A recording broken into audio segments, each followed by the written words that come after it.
قرآن کریم کی ایک آیت مبارکہ کا ایک حصہ تلاوت کیا۔ اللہ رب العزت ارشاد فرماتے ہیں، یا ایھا الذین آمنوا، اے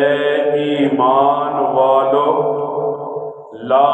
تاکلوا اموالکم بینکم بالباطل، کہ اللہ تعالی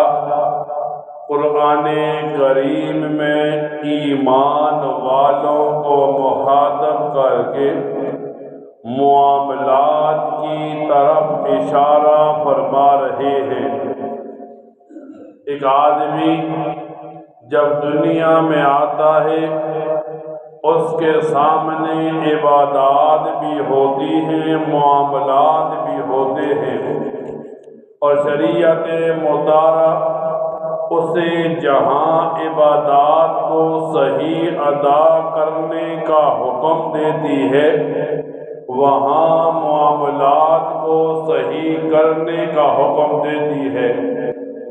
علماء تو یہاں تک فرماتے ہیں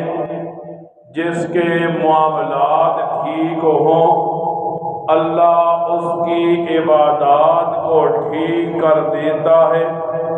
اور جس کے معاملات غلط ہوں، ٹھیک نہ ہوں، اللہ اس کی عبادات کو بھی ضائع کر دیتا ہے۔ علماء کتابوں میں لکھتے ہیں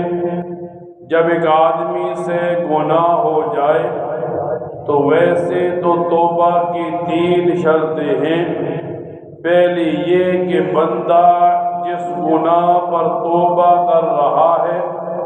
اس گناہ کو وہ بندہ چھوڑ دے،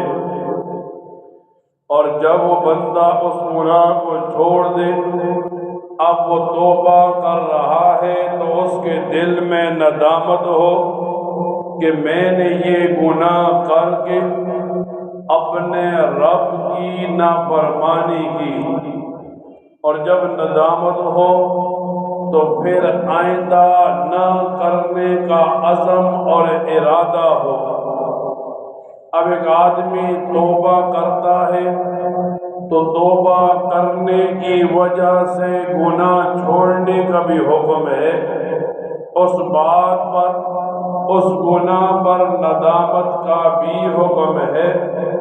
اور آئندہ نہ کرنے کا بھی حکم ہے۔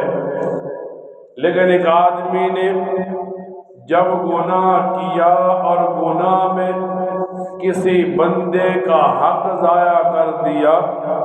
تو اب توبہ کی ایک اور شرط بھی قائم کر دی گئی کہ یا تو سامنے والا معاف کر دے یا اس کے حق کو ادا کر دیا جائے۔ اگر سامنے والا معاف کرتا ہے اللہ بھی معاف کر دے گا، اور اگر سامنے والا معاف نہیں کرتا تو اللہ تعالیٰ فرماتے ہیں قیامت کے دن اس گناہ کے بدلے میں اس آدمی کے نیکیاں اس حق والے کے نامہ اعمال میں ڈال دی جائیں گی۔ دنیا کے اندر